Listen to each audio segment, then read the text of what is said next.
foreign our bodies, mock inhabitants, cut, suspend, plunder lives, to uncivilize citizens to themselves. We warn time, extend diction, conjure kindred, interrupt the voice of separation, and hold our people free.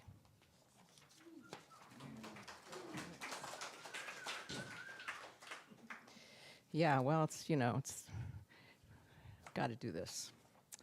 I'm going to read mostly from new work, and hopefully one day this will be a chapbook. And I forgot to time myself, although I have timed this a few times, so I'm just going to keep going.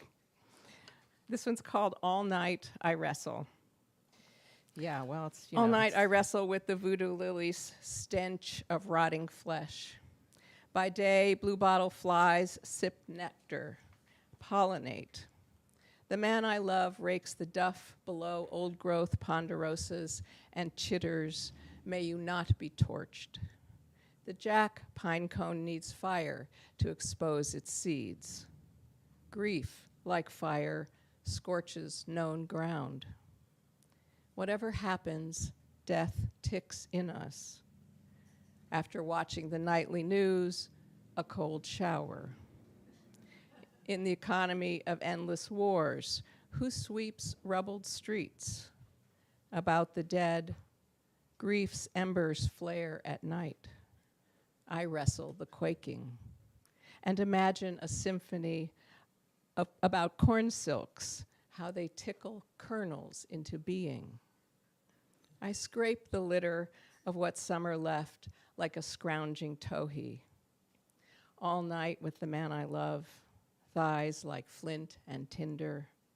What will rise from all our burnings?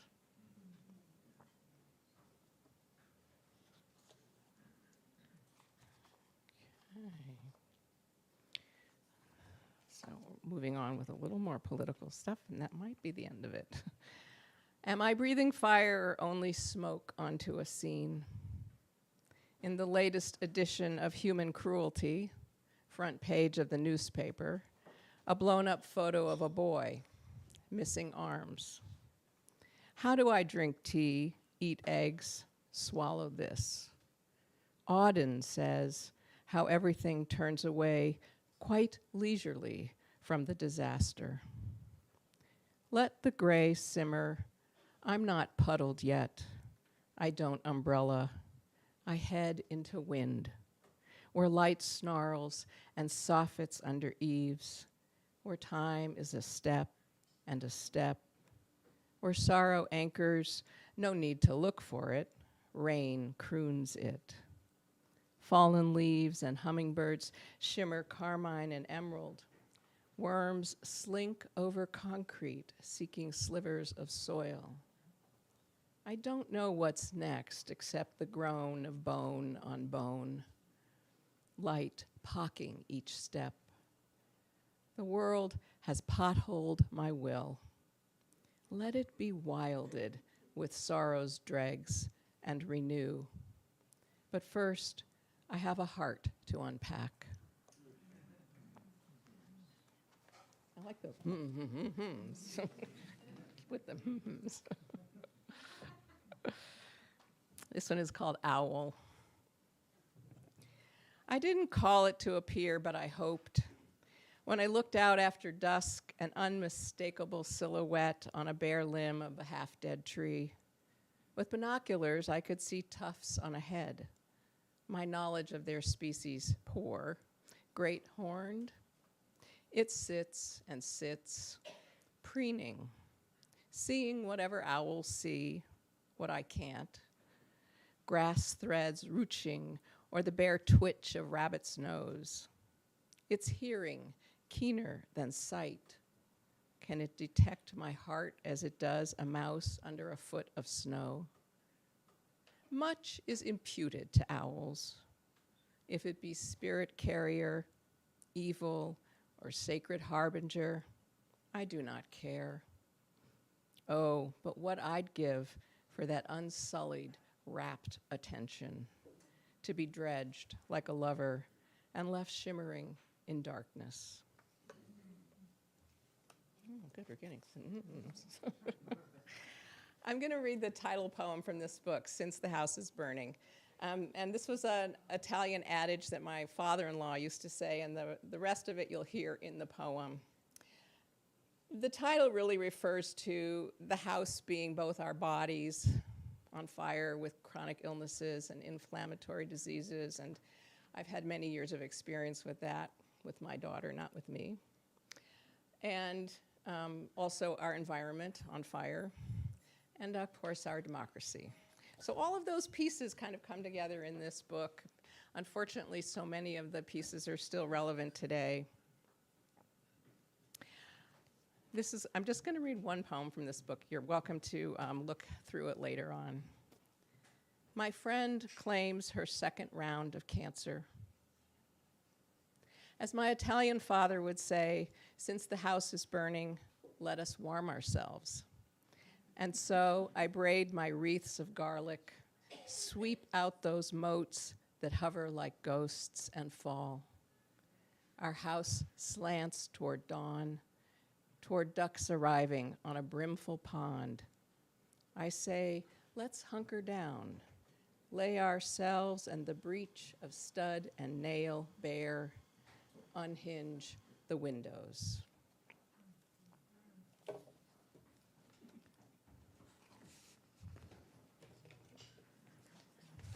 Okay.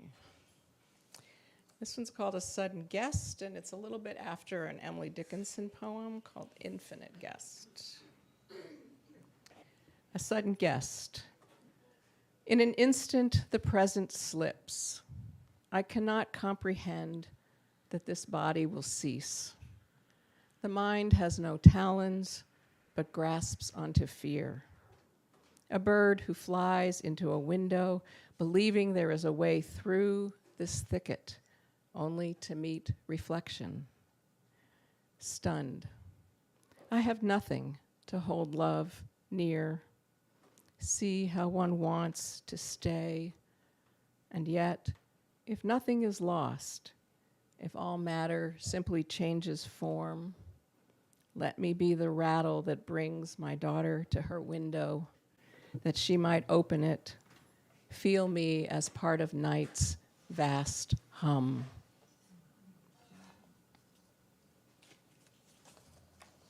I didn't embarrass you too much, did I? Good.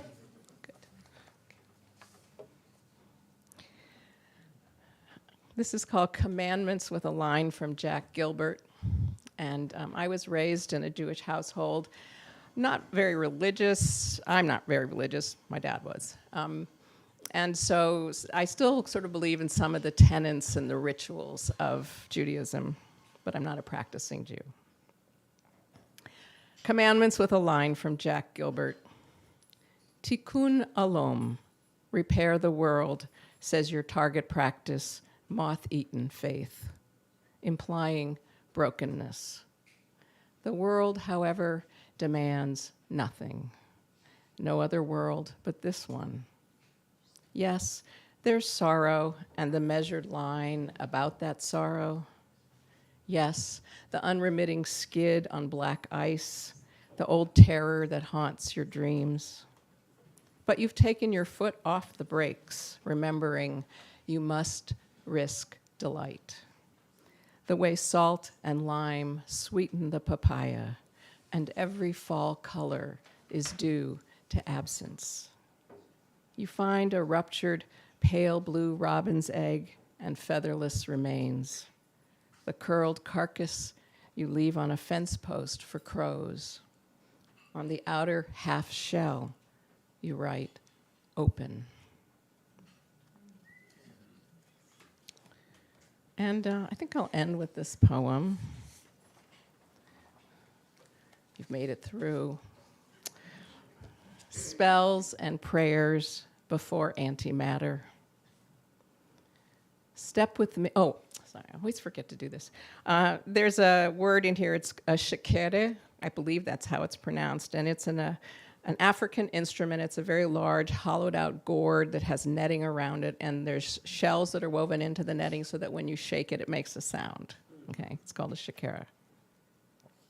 Spells and prayers before antimatter.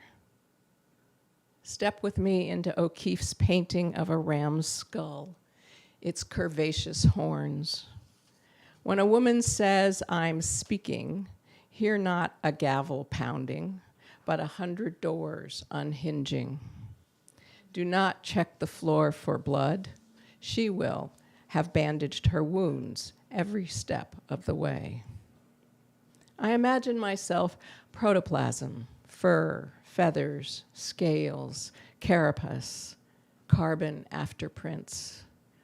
I imagine my body seated and shaken like a shakera, and footfall, a score, resounding, not safe, not safe, safe, safe, safe. Say despair for the elephants, Amazon forests, bees, future generations, the ground we plow. But isn't pain only one source code and hope, a pole we drop and recoup, walking through our tightrope lives? Let the crab nebula become my ecumenical study. I am born of stellar winds light years old. Who knows where our atoms began? Who knows what they will become? Let me not cast words as junk bonds or scrims for my heart. Do not say love conquers all as if it's a war zone. Let it spread like mycelium, sporing underground, like when I soothed my baby, half awake at night. And let dancing be my legacy. Beyond what makes sense, even an eyelash can flutter. Say smell is truer than sight, and remember touch is the first sense. Let me and you then, fingertip to fingertip, ignite. Thank you. Yeah.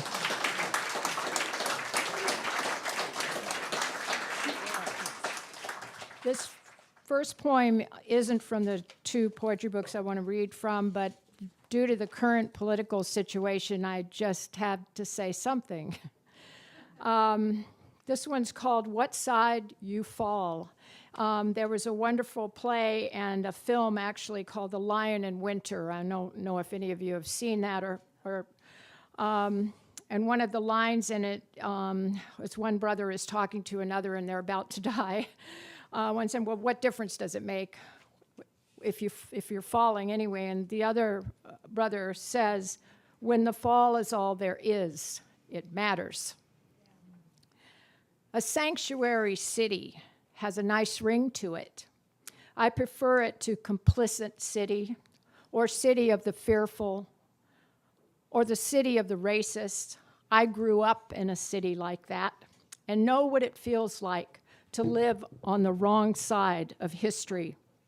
I don't care what they call us or what they do anymore to try to make us bend or just step back out of the way while they take away our humanity. This is a sanctuary city, and we are a people of compassion. And yes, we're afraid, for none of us want to go down fighting or otherwise. But if the fall is all there is, it matters.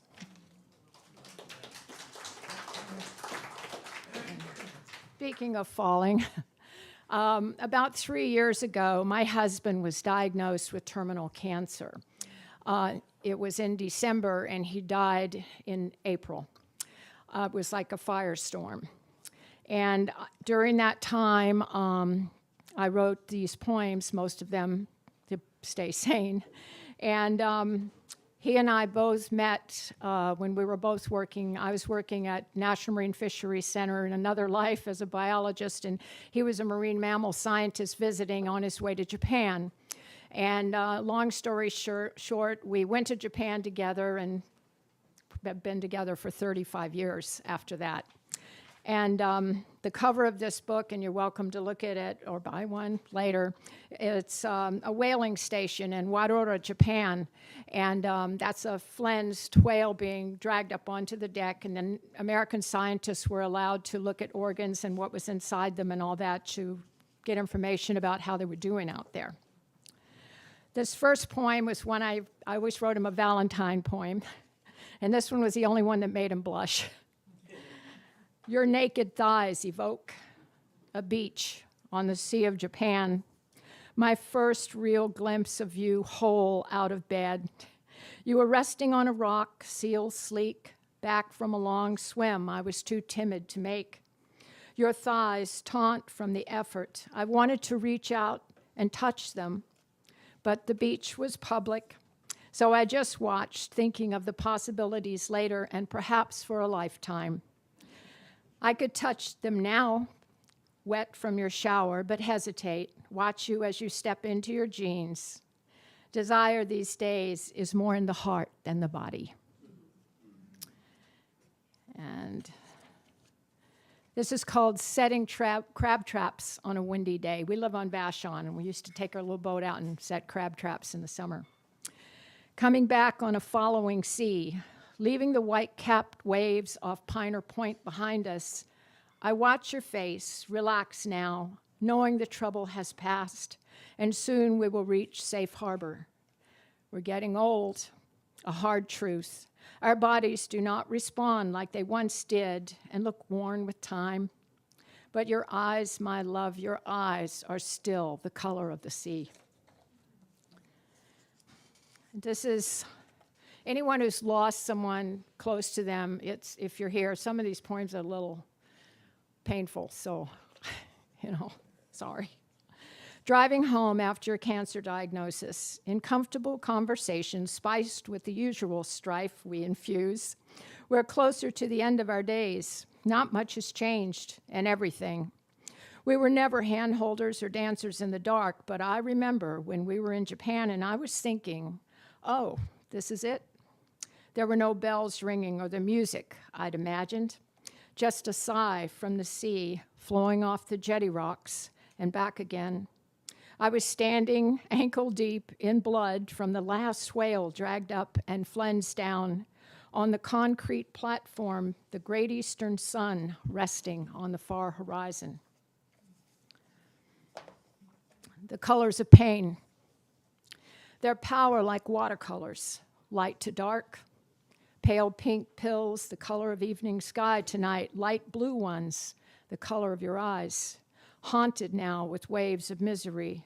Then the deep indigo of morphine, the color of the pond at sunrise as it melts your pain away. Knowing you cannot live edge to edge like this forever, knife blade to knife blade, hoping for the next cure that will break the ice, fix the damage.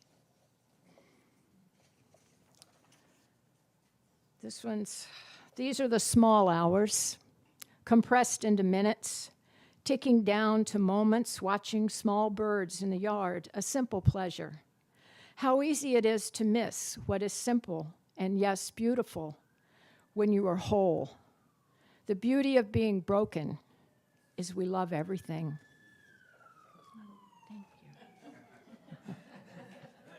Thank you. Yeah, perfect. We're going to have to skip those, I think, because I can't really read them. I've got another book to read. This one I can read. The Pendulum. Some days are just regret, others gratitude for what we had, like Poe's pendulum, slicing over my head, that shadow of the blade of grief. Then something, bird song, a call from a friend, the light shifts, the blade becomes a wing, and another day passes without you. And this little book, this one's called Hawkland, and it was written at a place on Whidbey Island called Windhorse. It's a Buddhist retreat, and they have lots of hawks and dead bunnies in the morning. And this first poem is, I want to believe. I want to believe the lilies will return and cover the dark pond's surface. I want to believe we all have basic goodness. And here, where nothing stirs, just a light rain, it is easy to believe. The hawk overhead is present with the starved, weak gosling she carries off to her chicks. And in this light, who could not believe it all? Everything goes to ground. In this temperate rainforest, fallen trees create nurse logs for ferns, tree seedlings, become food for insects that are food for birds, that are food for larger predators. In the lakes and ponds, hydrosear. As the water evaporates over time, becomes meadow, the gilled give way to lung breathers. Today along the trail, death was everywhere and beautiful. I could see your fall this way too, but for grief. The long and short of it. There's something about the long run. I'm a runner still, old, but I love to still go.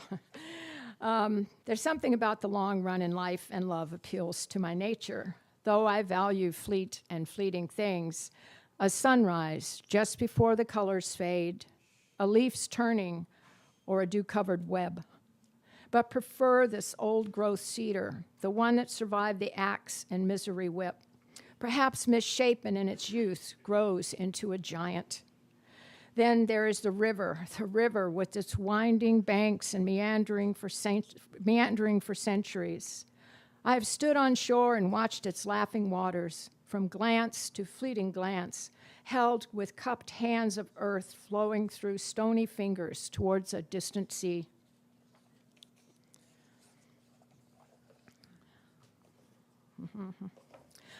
A shadow on the grass. Blue to gray, the sky shifts. Wind, the living breath of atmosphere, is made visible by dancing firs. Today, I'll go back to the lighthouse and see with new eyes, listen with new ears, and learn a new language, so I may converse with the bones of ancient trees marooned on shore and the stones that tell of time before the stars and the moon's soft sighs as she lifts the tides and holds the whole earth together in her blue-white light. Along the fringe of the field, listen for the feverish voices of voles and field mice, and on into the living tissue of the forest, listening for the song of the deer and rustle of the pine siskin and the rain song of renewal and renewal and renewal, and then to be silent, to be a shadow on the grass. This is Dances with Bullfrogs. One must have indolence. Without it, the mind tends to tighten, never mind the heart that needs to roll its hips now and again, a solitary samba move like Lauren Bacall in To Have and To Have Not. I want to remember those moves as part of the dance of life, even if it's only for the bullfrogs by the pond's edge. I'll samba by and blow a kiss, see what emerges. I do that.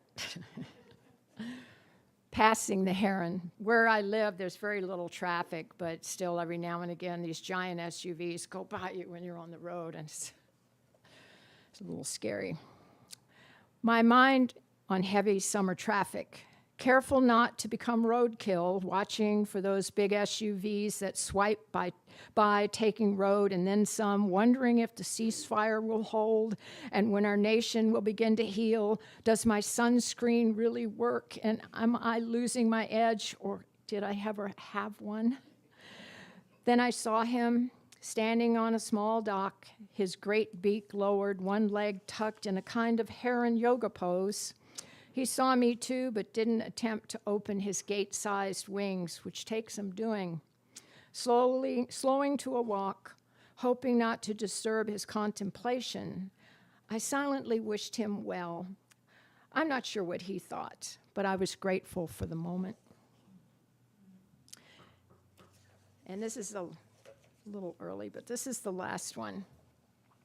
It's called By the Sea.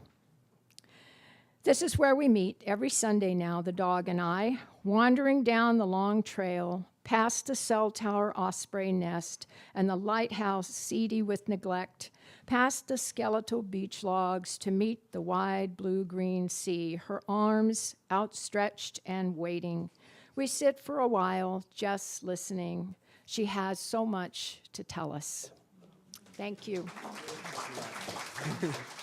All right, I'm going to read from my 6-month-old book, 24 Self-Portraits at 24. Thank you.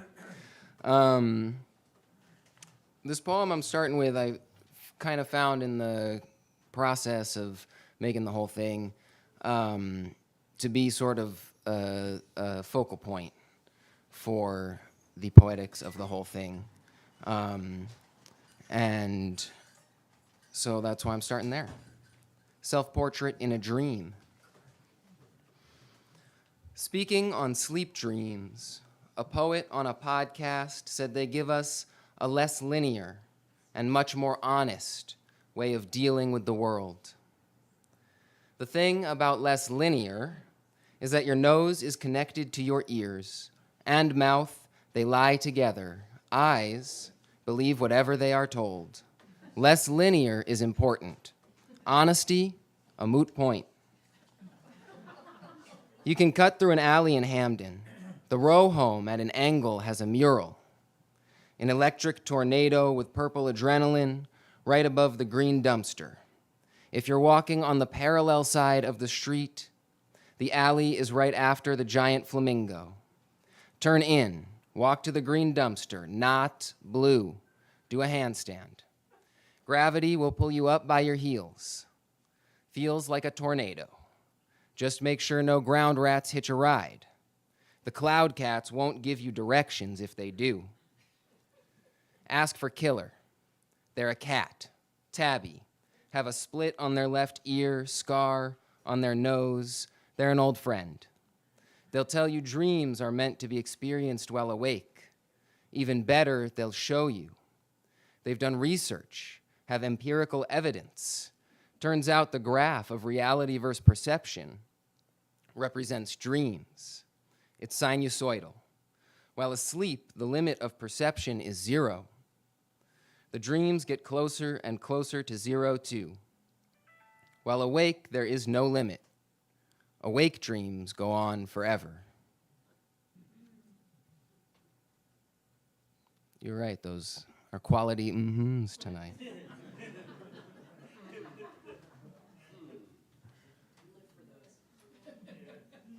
They feel good. Self-portrait as a tree. The caretaker paints the base of the bonsai with vinegar to keep the moss from growing up and rotting the trunk that is not their trunk. There is a poem embodied in that tree, barking in the ether, stretching earshot on the bank of a darkness, nesting over stream, branching. I remember a similar presence in the leaf buds and wrinkled bark of Danish spring, the pale yellow and periwinkle petals and lichen in the edges of reminders carved into the stones of assistance. In the shadow of 100-foot fir, each look is careful enough not to pry the living tree from the dead wood. It wraps around like a coffin of juniper scent. Standing on the shore, a ghost is reciting in idioms, eddies I can't understand. Clean as vinegar, and as tasty a mouthful, hour by hour, the caretaker paints. I remember such a gentle brush of grass and dandelion against my calf in the Carolina summer, the temporary mottled gray faces heavy with their lone memory.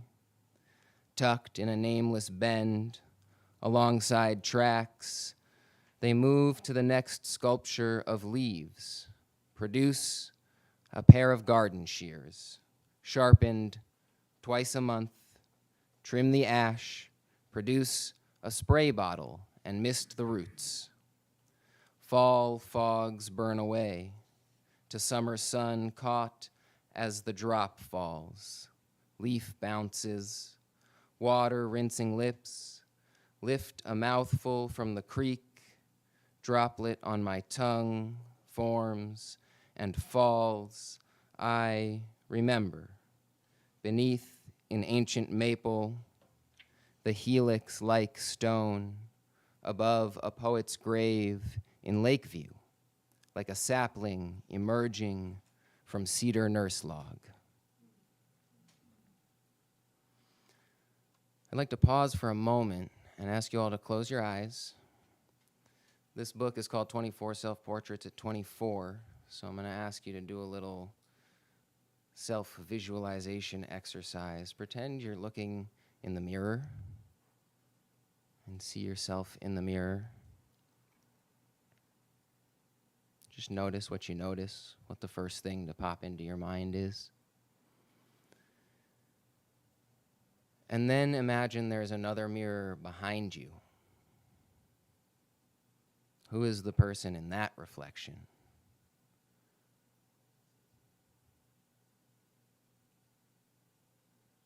And then imagine those two mirrors reflecting each other. Who is in the next level of that reflection?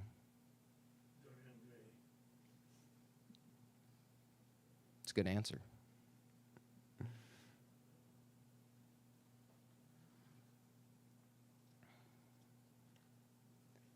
Feel free to open your eyes whenever you feel ready. Self-portrait idol in a garden. The Inchiwana is this a Hapton name for kind of the middle Columbia River.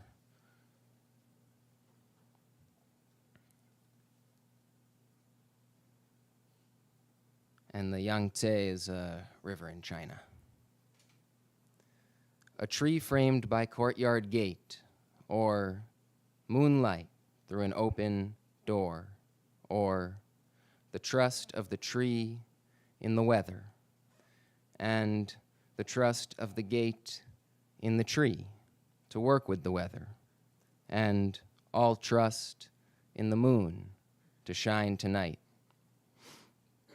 The tree is whatever trees lived by the Yangtze or in Chihuahua, and the gate is Pai Fang or red brick, and the moon is full, then waning, then gone, then crescent, then gibbous, now full.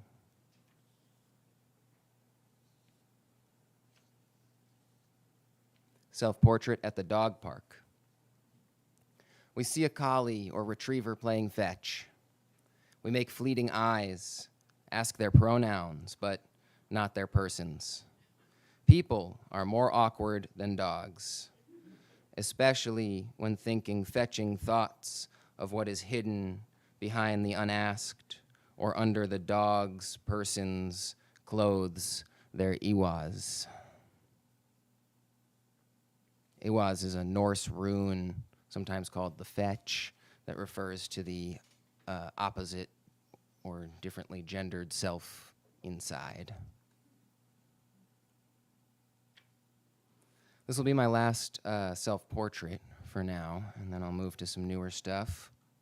Self-portrait as a turtle at Otter Hole, Pisgah Forest. In the sand at Otter Hole, just off the South Mills River trail, I saw a snapping turtle in a shallow hole, large and still amidst the calm movement in the glade. When I noticed them, they rose briefly as if to greet me and promptly withdrew their head.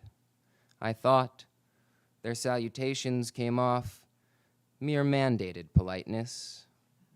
They seemed a lonely old soul, content to warm their shell in the honeysuckle afternoon.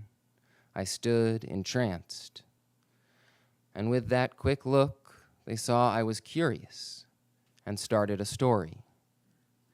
But they had only just begun when they shortly cut off, gazing inward toward the dreamland of a snapping turtle, which I suppose is for the best, because out of respect for their life, which they have undoubtedly lived longer than I mine, I feel I should avoid telling the fictitious story of old soul snapping turtle the anthropomorphized, and instead tell the story of the snapping turtle, at peace as the centerpiece, even if I hadn't seen it sitting under big oak leaves and hemlock needles, where bees pollinate little white wildflowers at Otterhole, in a shallow depression in the sand next to a bend in the South Mill River.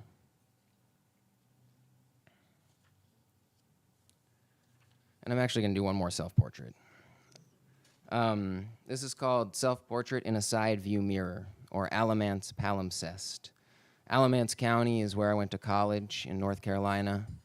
The names are something always worth paying attention to. And both Suzanne and Sandra alluded to some of this stuff that's going on right now. And I wrote this after a parade, shall we say, of big, souped-up pickup trucks through our college campus. And I was digging into some of the history of some of the names on campus and around town. On fame's eternal camping ground, their silent tears are spread, and glory guards with solemn round the bivouac of the dead. 1861 to 1865, Confederate States of America. Inscription on the southern face of the Confederate Memorial outside the Alamance County Courthouse in Graham, North Carolina. Today, black and white compensatory F-250s drove through campus, parading flags with words like again, implying a return, added to the vocabulary of oppression. The hooting and hollering of ignorance and hate given white-skinned throats echoes off Piedmont oaks. The sound carries fragments of memory. History echoes, too. The whisper of Wyatt Outlaw looks like his shadow might have. Black cast over court doors with a crooked neck on a February morning in 1870, when the Ku Klux hanged him and nailed a warning to his chest. Beware, ye guilty, both black and white. The trees know there has been no repentance in front of the court. Where Constable Outlaw hung stands a Confederate statue, dedicated in 1914 on the University Street. The memories reverberate as sound waves through red brick, where, in their trucks, the children drive by. The name of one building, dedicated in 1966, is Long, after William S., the founder of the university. His brother was Jacob A., one of between 63 and 75 men who in 1873 were indicted, thanks to Albion Turgee, for the murder of Constable Wyatt Outlaw. They faced no consequences when racists hiding behind the hood of democracy passed a bill of Ku Klux amnesty. The trees have heard these voices, heard cardinal blood turn, rusty with oxygen. These are sounds that have scarred this landscape. We hold hands, my sisters, black, mine, white, and watch the parade.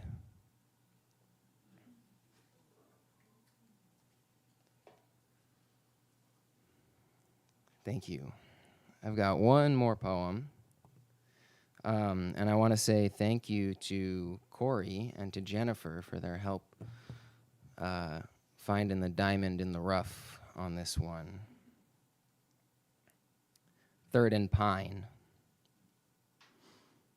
I found myself in a gloom that used to be a wood, now only straight asphalt, left of what once was wild, a final golden maple leaf crinkled with brown, clinging to its branch in steel shadow, thin with starvation, a she-wolf, and mangy-maned lion taxidermied at the bus stop on the corner of 3rd and Pine, and the muttering of those for whom time is a matter of how long between fines. I shivered with this listless mind, tickling my spine, when I heard a voice which at first gave me a fright, for it seemed sourceless. "Oh shit," I cried. "Take my wallet, spirit or devil of humankind." "Neither spirit nor humankind," said the voice. "Kindly do not step on me. I am what you call a cicada, or cicadoidea, but in our tongue we say chitirichichichi, and it is clear you are whom I am here to guide." "But I just stepped off the bus and am on my way to work," said I. The cicada responded, "That is for you to decide, but follow me and I will show you those who lie between." A figure stirred beneath a quilt of cardboard, declaring with a pointed smile, "Delivery free," and slapped an insect I couldn't see, then returned to innocent sleep. I knelt and held out my palm to Chitirichichichi, whose wings buzzed briefly in grief. They keened, "Since you will follow, I will lead you to the architects of this purgatorio disease. Follow 3rd Northwest and then turn right on Lenora, and while we go, I will tell you of Adam and Eve. You have heard several versions of their story, but this I hope you heed. The death of the garden was not in curiosity, nor in breaking rules, but greed. The one who is everything made works of art within works of art from nothing, and still desired ownership of the seed, and told you all, humankind, you are in their image, therefore above us insects and all between. I pondered this as I turned the right, barely noticed the graffiti in bright scarlet, royal blue, and orange, mostly nonsense. But one line did read, "I hate myself and want to die. Welcome to the city of woe. Welcome to everlasting sadness. Welcome to the grave cave. You who have no hope, enter here." All in messy cursive, surrounded by repeating signatures and figures of a smiling hot dog, 3 of which, as we passed, enlivened, groaning in the gibberish language covering the walls. Only I stopped, shocked, those surrounding me captured by the cacophony of their screens. They wouldn't have heard if I had screamed. A panic then overtook me, overwhelmed by this sudden strangeness in such familiar surroundings. My guide announced we'd arrived, directing my attention to the other side of the street, where 2 great glass domes sat side by side, filled with verdant gardens. Their tropical leaves made my mouth water, for it was late autumn and just warmer than freezing, far from the jungle. But inside, the figures moving about did not recognize the beauty surrounding them. At best displeased were the expressions on their faces, ranging from sour to downright freaked out. You see these people? Pay them no mind, for the inability to direct their attention and their passive stances, they are naught but sheep, or worse. Indeed, for they only use their mental faculties to protect their own property. One of them, sitting with their back to me, focused on a laptop, saw an advertisement appear, and overcome with glee, shedding tears and leaping in the air with swooshing sneakers, bought the product on the screen. But I could have sworn all it said was, "Hiya, I'm Hayek, and this here doll's Ain. We're gonna sell you this piece of shit plastic you don't really need, but here's the magic trick. With our financing options, you could pay nothing your first year. It's like money for nothing. It's basically free money for nothing. It's basically free." The busty beauty summoning, they reached down their pants and grasped off. To my right, a group was forming. Communicating only through the showing of memes, they became increasingly agitated, yet all I could see were crappily drawn faces with big chins and a grumpy cat that was taxidermied. Then there was a family ignoring each other steadfastly. But the moment one opened their mouth, all six began to scream, "I've lost my Trinity diamond earring!" Whacking nearby plants, uprooting saplings to swing, pining at each other. I stepped forward, but my guide said, "If we cross this street, you must cease to stare, for it is unseemly. And aside, this is not what I came to show thee." To this I agreed, and though it was difficult, rested my attention back to the insect.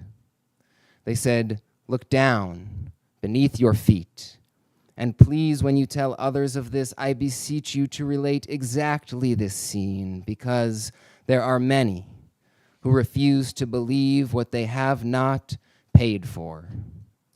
As I set my foot upon that concrete, I saw what I will never unsee. The concrete became amber, and within it were bugs of all degree, arachnids, insects, nematoda, and more, all frozen in the moment they died, most horrendous deaths. Trillions, if not more. And I could not breathe for the horror.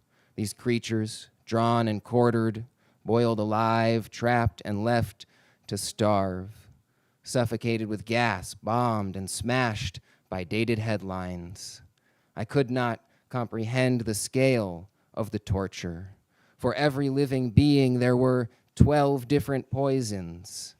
I felt myself falling into a madness I could not resist, reciting the internet search engine queries that preceded each of these deaths. How to kill bed bugs, how to kill brown recluse, how to kill termites. What is best pesticide for flies? What is best trap for killing ants?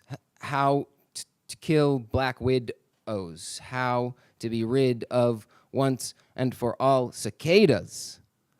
My guide looked me in the eyes. This is the work of those who think of themselves as kings. And these spheres are but one of the castles of these fiends for whom life is only a matter of how short they can make it between a score. I barely heard the cicada for the intensity of the urge to yell and scream and shout and flee. I understand you are frightened, but I beg you not to leave, for there, those plants in the middle, they are about to sing. I knelt, for I felt my legs go weak as the base of the trees began a blues so bleak, filled with the sorrows of all those stems and leaves and trunks and seeds and the things they missed or never knew of the places they were meant to root the places they knew as home but were forced to leave. My guide began to lift and vibrate their wings, joining the tune from which the cicada grew like a tidal wave. I knelt in the shadow of the wall of song as the water pulled out from underneath. Thank you.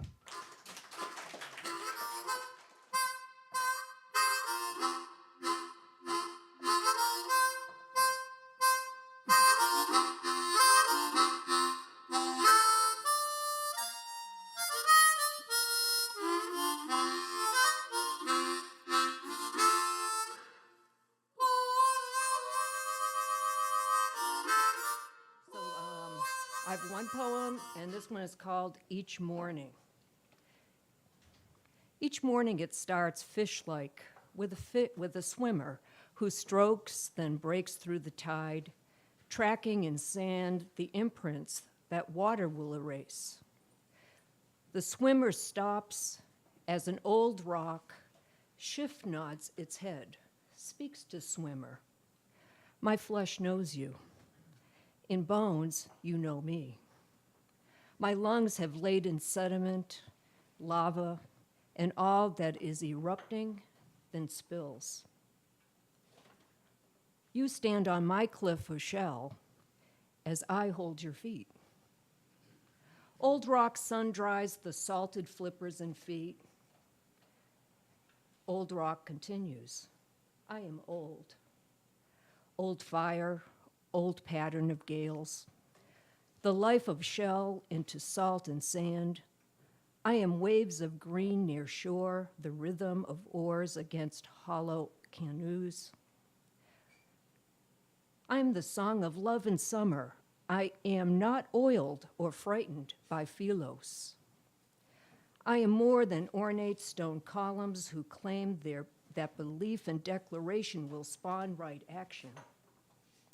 And so, as for swimmer, human hands may still till the earth, the butterfly, cedar, and dove will still unfold.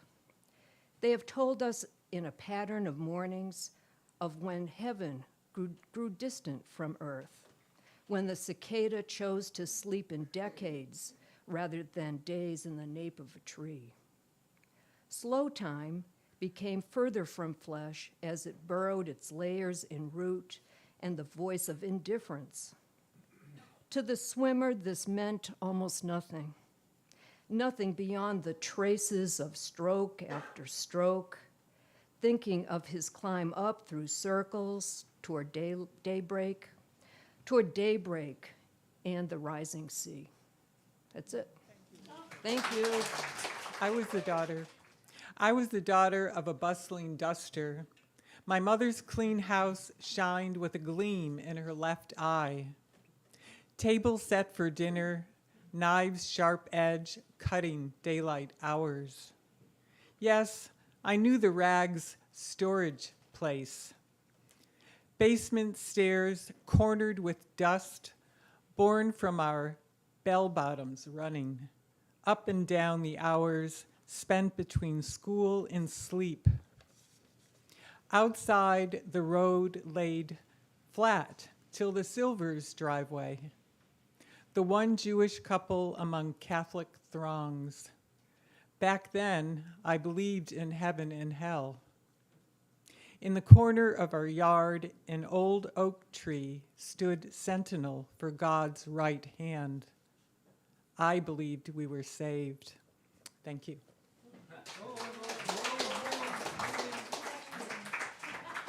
Sorry. Neil Vincent Scott.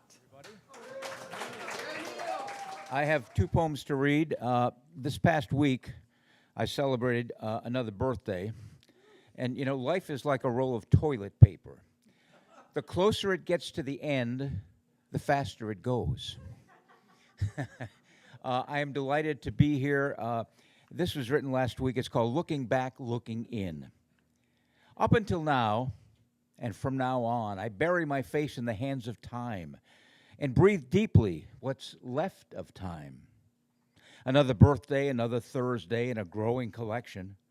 Colorful and fulfilling, love beyond measure, with friendships as the balm that soothe my tired soul.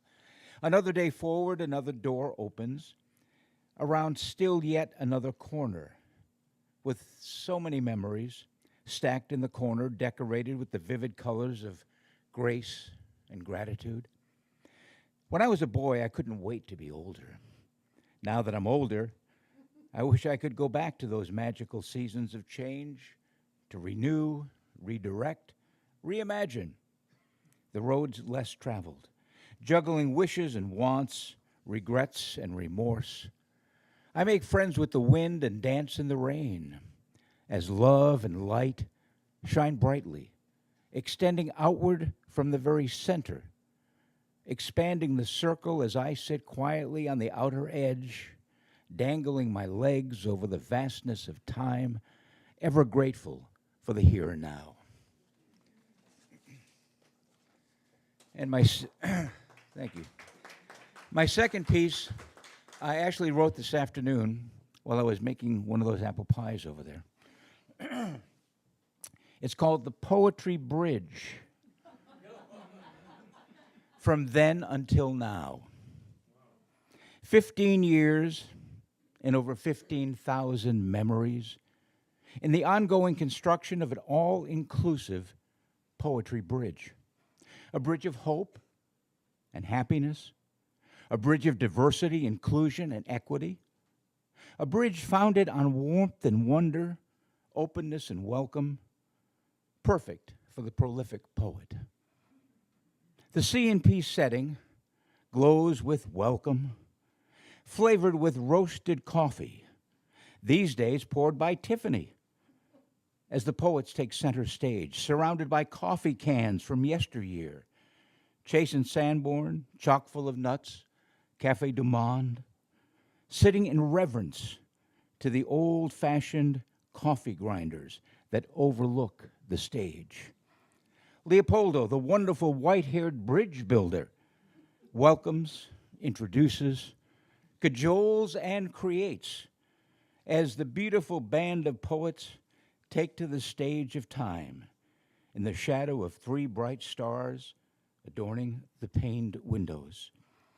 The mismatched chairs lined up on the parquet floor and the welcoming walls in simple shades of blue open to all who scatter their words, who tell their tales to the listeners and the laughers. 15 years in this sacred of spaces, Leopoldo and his merry band of popular poets, pawns, pirates, and pie bakers continue to build a better bridge from then until now and onward toward tomorrow. Tonight, in celebration, I stand atop this poetry bridge, overlooking the beauty of all of it, a holy communion of hearts and words. I remain ever grateful, evermore. Okay, this is for my I have 2 pieces. My friend Regina, who I don't think she could make it tonight, it's her birthday, so she's out partying with the girls, I think. I was the guy in high school. I was too shy to talk to girls, so I would be the one sitting in the back writing poems about them. This is called That Girl in Sophomore Biology. I can't stop staring at you, sitting in the shaft of sunlight by the windows in row 6.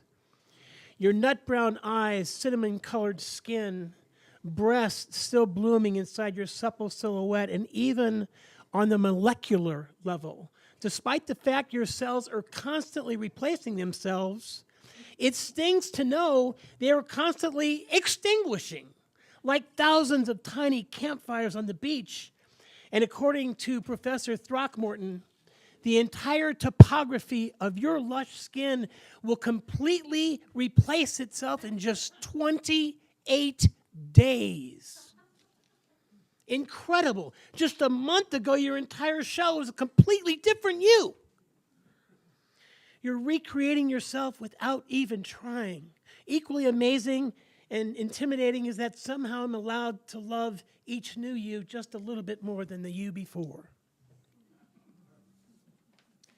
And this one, it's the first song I've ever written, and I'm going to be singing it Sunday at 5 o'clock at a place called the Jules May Saloon with the Drunken Owl Theater. I've had two plays that I co-written with Pam Carter there, and it's a cool place, and it's a fun thing to do. So I'm only going to be singing the chorus. I did an audition, and they thought it would be better if I just sang the chorus. Because I can't, it's in Georgetown, Jules May Saloon, M-A-E-S. So I wrote this song, and it starts with this. This is a true thing, July 4th, 2024. To save the imperiled spotted owl from potential extinction, U.S. wildlife officials are embracing a contentious plan to deploy trained shooters into dense West Coast forests to kill 500,000 barred owls that are crowding out their cousins, the spotted owls. This is, of course, according to National Public Radio, July 4th, 2024. Well, the house band that I'm going to be with is called the Barred Owls. So this is called Please Save the Barred Owl. And I'm just going to read 4 verses, and then I'll actually try to sing the chorus. Okay. Please save the barred owl. You may not have even known that we needed saving, but that is exactly what my parliament is craving. The government will eliminate us each and every one, which sounds quite mean-spirited and not a lot of fun.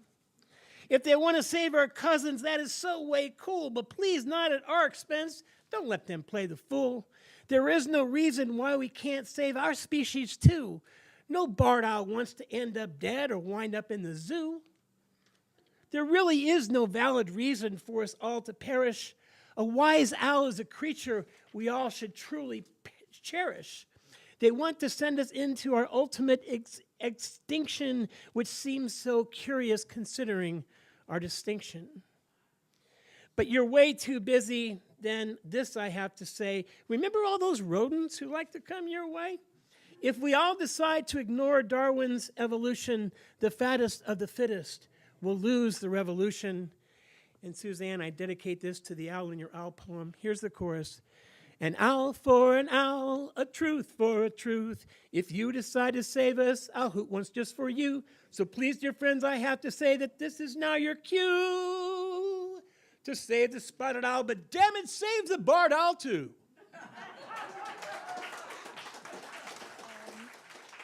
Like Zach, I have an ongoing form project that I began on the 1-year anniversary of the captives taken by Hamas, who are not yet released. It is a structure called Today Love Is.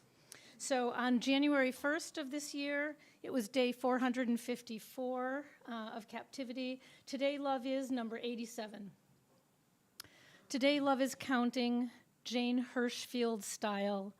What remains on the first day? That year, Jane had a mountain, a kitchen, paired body parts, could make things, see things in response to the world's ongoing question about its deep, broken, fractured. Another countable set of days has passed. Swords have not been turned into plowshares. We did not achieve unity like the 613 pomegranate seeds, like the 613 commandments, like 1,042 days of the Ukraine's occupation, like 454 days in captivity. Joy is joy, says Jane. Sequins stay sequins. Hold off on despairing, says a friend of Jane's. You have been gifted a beautiful question. If love, like the tree, falls and no one is there to perceive it, will it still bedazzle, bewitch?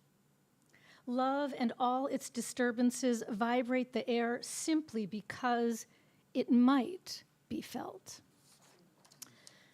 And this is from a couple of days ago.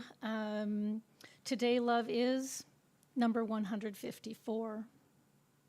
Today, love is orbiting the bully planet, a flattened ellipse stretching past 2 full weeks without the Sabbath-breaking propaganda fest of hostage release and return.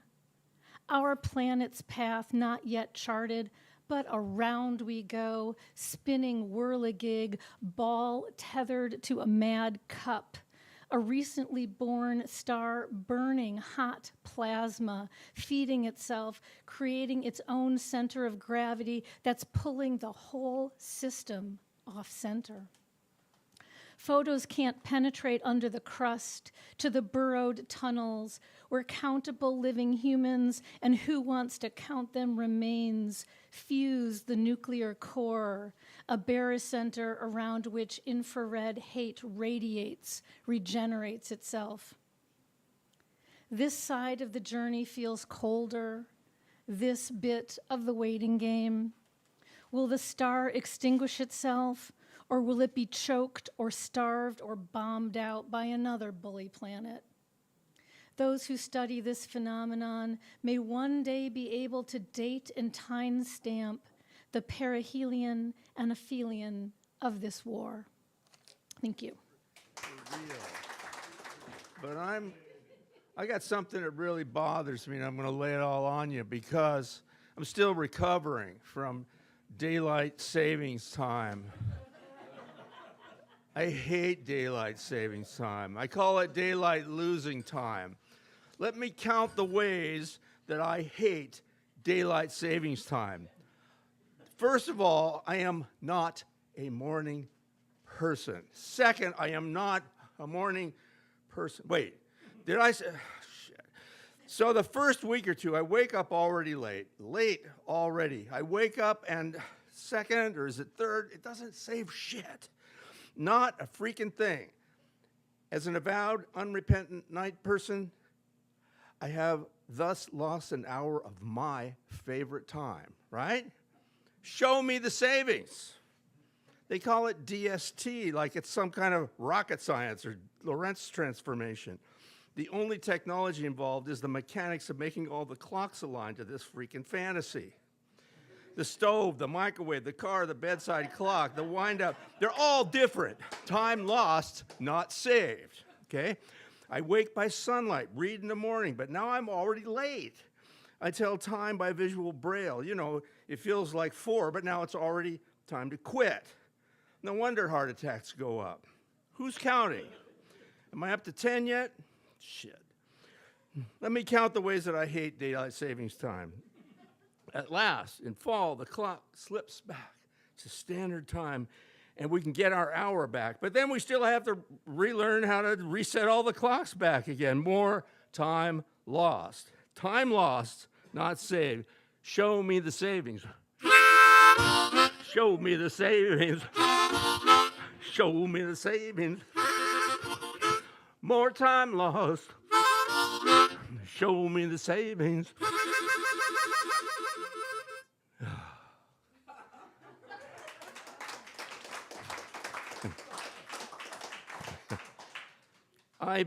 Probably like a bunch of you have been trying to write stuff about all the stuff that's coming down lately, right? And I write it, and it's horrible. So I'm not bringing any of that yet. But Jeannie sent me something this morning, and Lawrence Ferlinghetti captured this in 2007. It's short. It's called Pity the Nation. Pity the nation whose people are sheep and whose shepherds mislead them. Pity the nation whose leaders are liars, whose sages are silenced, and whose bigots haunt the airways. Pity the nation that raises not its voice, but aims to rule the world by force and by torture, and knows no other language but its own. Pity the nation whose breath is money and sleeps the sleep of the too well fed. Pity the nation, oh pity the people of my country, tears of thee, sweet land of liberty. Yeah, he really nailed it, didn't he? Next up, Art Gomez. Okay. Foul play. 47 signed an executive order to round up and deport all migratory birds that illegally crossed 47's borders, invaded 47's airspace, perched and pecked at 47's resources, and stole jobs from 47's domestic raptors. To be fair, 47 assumed a few to be fine-feathered fowl, but all undocumented avian who flew here are criminals that bring disease, pestilence, and drive up egg prices. Sanctuary wetlands will immediately be drained and paved over to prevent future incursions. Seasonal work barnyards have been put on notice that harboring fowl, regardless of plumage status, is now a capital offense. It is past time to take wing and fly the coop, along with any fledglings that hatched in 47 land.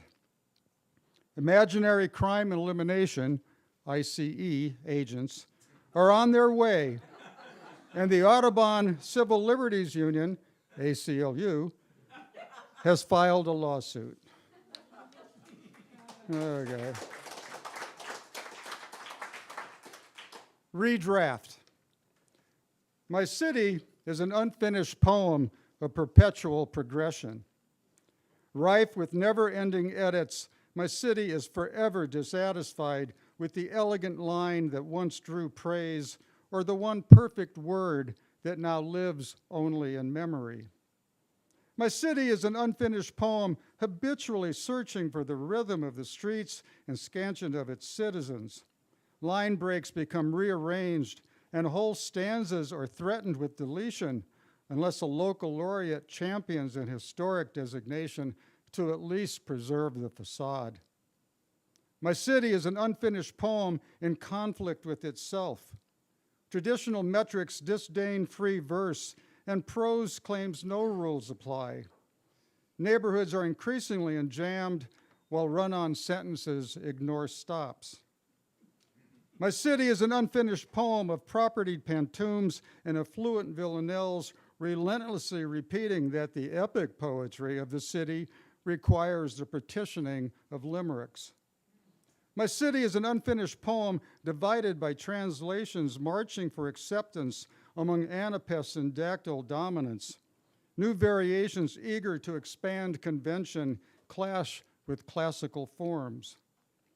My city is an unfinished poem in continuous slam competition with other unfinished urban compositions and recreation myths. My city is an unfinished poem of mourning and celebrating in its loop of demise and rebirth. My city is an unfinished.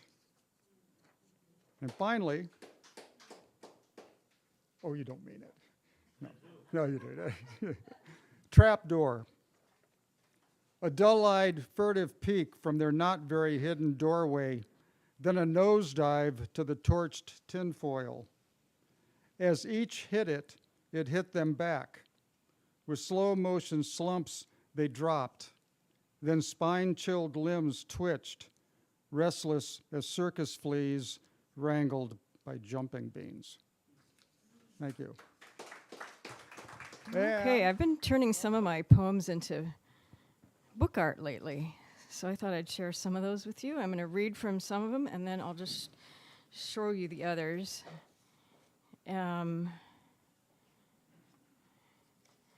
This is a little fanfold form that it's what it's called in the book art trade.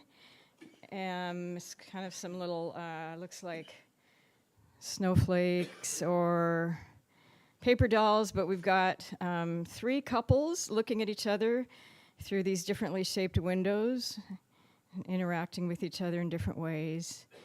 And it's double-sided. And each page has a line from the poem. It's called Re-Examining the Conditional. Maybe it would have been different. These maybes swirl like infinite mayflies' mind wings, struggling to catch a moment before it drops back into the cloud of unknowing.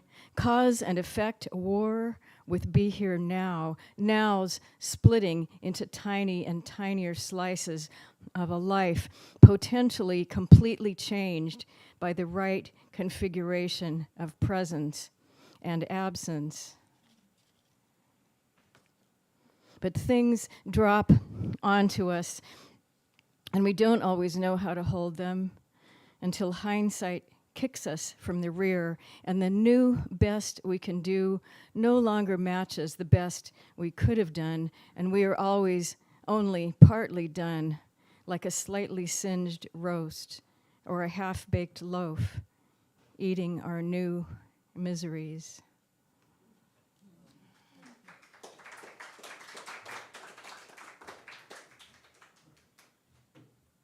And then this one is called The Great Debate. It's also fan-fold and double-sided. And each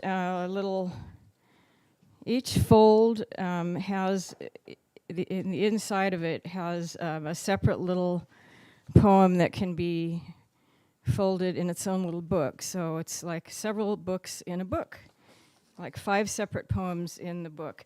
And it alternates between the pink poets and the white poets, and they're in a debate. And then there's some little comments on the top and bottom that the judges are giving him a review and awarding him a gold star or a gold smile. And so we'll see who's the best here.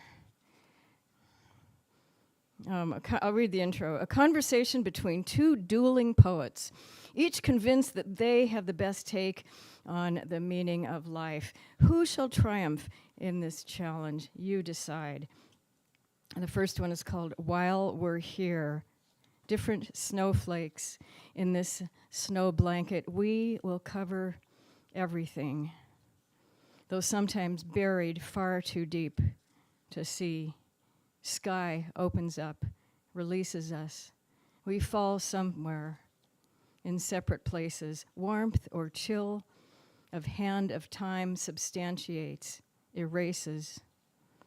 We're a kind of sparkling, perpetually hanging in this life of in-between. Space ebbs and flows, time comes and goes between the white and green. And the judges say, a convincing argument with great imagery, 1 gold star and 1 smiley face. The Great Debate. And then I have, we heard from our featured poet who did an erasure or redacted poem there, and I did that too recently. And I found that I was able to make 3 different little prose poems using some pages from Henry James short stories.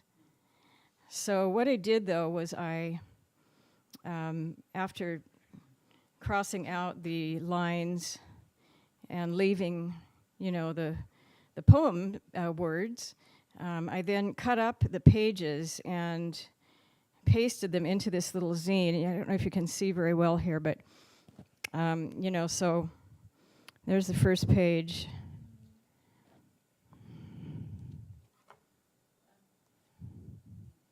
So in this little book, I have 3 different stories with, pasted onto a background, and I tried to kind of design it so that it would look a little more interesting than just, plain text. So I glued a couple of little shapes on there. It's kind of industrial looking. It's like, this is my favorite page spread. I'll just read one of these really quick. This is the last story. She proposed, she said, she picked, she fixed, she saw, she crossed, she murmured, he turned, he went, he hesitated, he walked, he stopped, she stood, she proceeded. That's the whole story.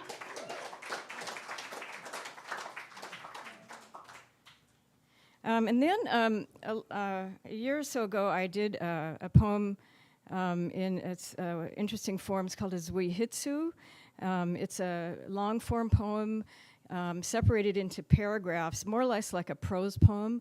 But the idea is that it is a sort of spontaneous, slightly linked description of the poet's environment or surroundings. So I did that, and then to experiment even more, I printed out this poem on several different colored sheets of paper, and then I cut it up in different shapes. It's called director's cut.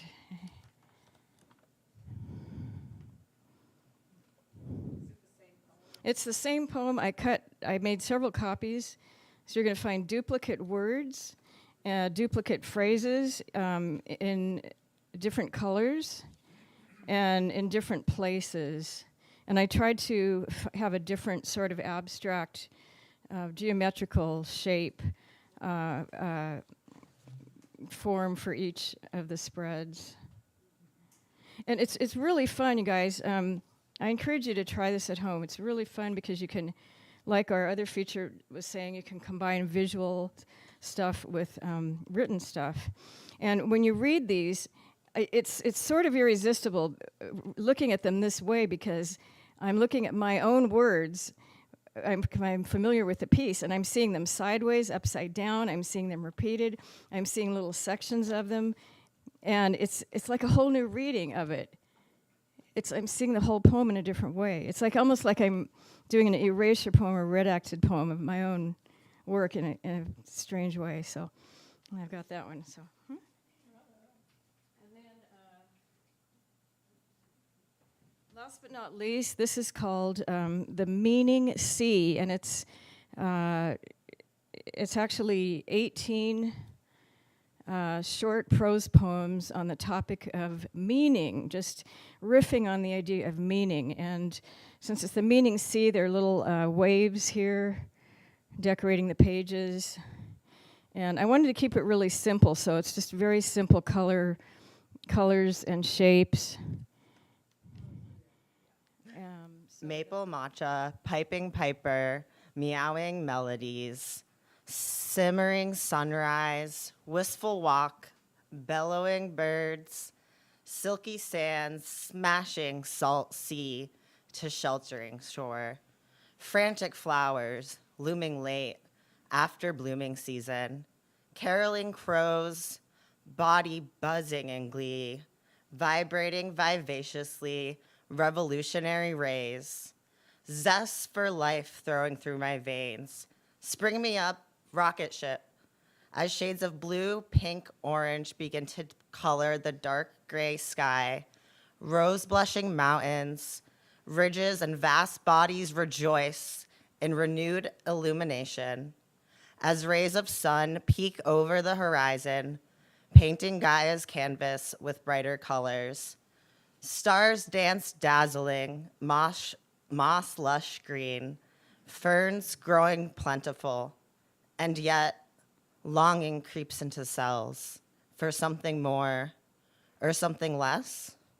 Can't make up that bed, even in my own head. Maybe what I want is for us to be dead. Light birth from destruction, phoenix rising from ashes, an ever-glowing flame, the promise of change.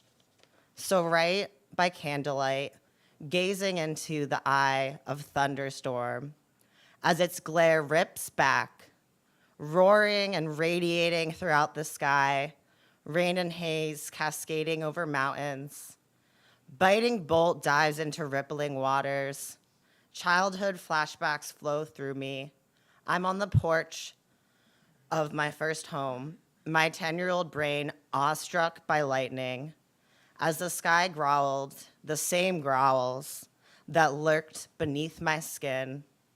Resilient roar, magic, cleansing, catalysts, alchemizing, protruding pressure, and blazing Saturnine sky.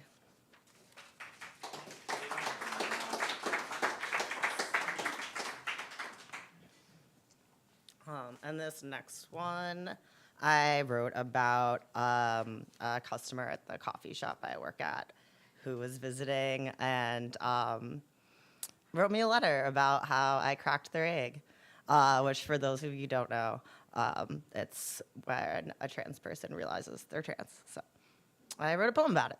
And it's called The Butterfly Effect. Dressed for work, shorts and a tank, top surgery scars probably peeking out in autumn's warmth, jubilantly embracing autumn's warmth, flamboyant as ever, fully unmasked, simming vibrations, moving my body, fingers scrubbing rubber bands, words flowing effortlessly downstream, from brain to mouth, onto ears, embers of my soul fire spewing out instinctively, for this fire cannot be tamed within. You wander in from a world where no one you see ever burns quite like me. Memory of your face, lost. You probably order coffee and a pastry. A visit from Texas, the relieving, inviting energy, queer energy of Seattle, a flare. That everyday energy exchange lit the match for your fire, kiln open, ready to fuse, a rebirthing oxygen and heat simmering in the fall, when my embers spewed out, bona fide presentation embodiment, your kindling, igniting your flame, passing the torch from those who lit mine, and your chrysalis finds its mold. You say witnessing me makes you want to be who you are. Well, months later, almost a full year, you wrote me this note, calling me back to my soul's purpose, for my fire to spark and free. And by summer, your flame glows as bright as the August sun. By now, you've passed the torch through whirlwinded wastelands of repression and crossfires, untangled under consciousness. Flash, spark, adieu, journey onward, dominoing into others as alignment, audaciousness, authenticity spread like a cure. Universe, you steer me back on my higher path. You see my soul, for we are fully fused. A reminder, by freeing ourselves, we free those who bear witness along with us. Growth, evolution, fruition, harvest. This moment, right now, it's Catalyst.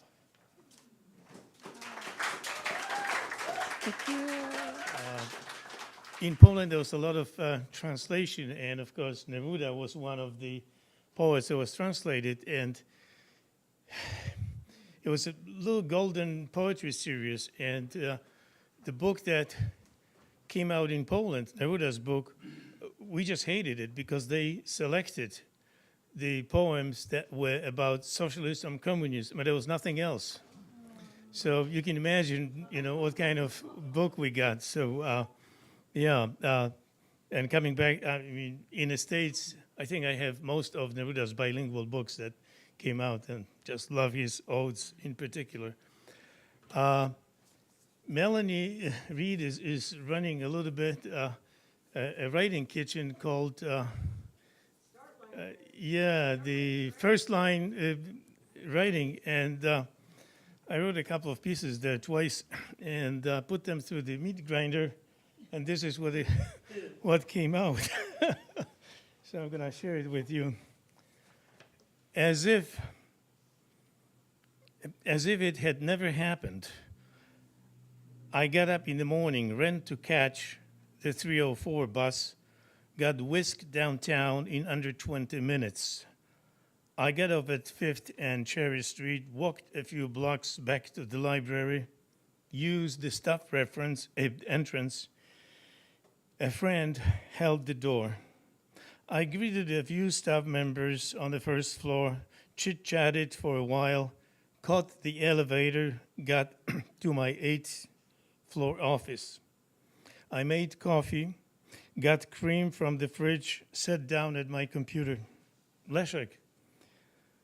I heard behind me a familiar voice. What are you doing here? What do you mean? I asked. Didn't you retire last year?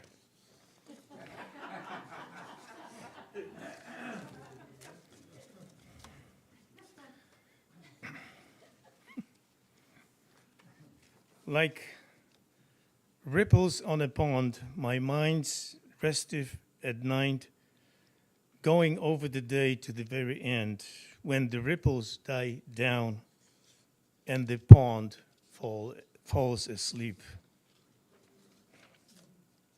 It's a good way to fall asleep. No matter what I do, he's gonna be back. Maybe not soon, but he keeps his promises.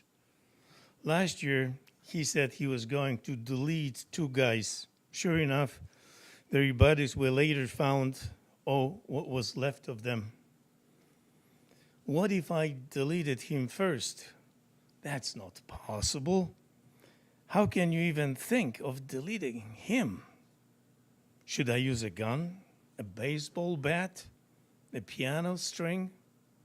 How about a disappearing act? Hide somewhere, he'll never find me, no credit cards to track me down. A sudden banging on the door. And in case you're going to Paris and you are not planning on getting sick, but should you happen to get a cold, I have a remedy for you, or at least you're going to be ready for this.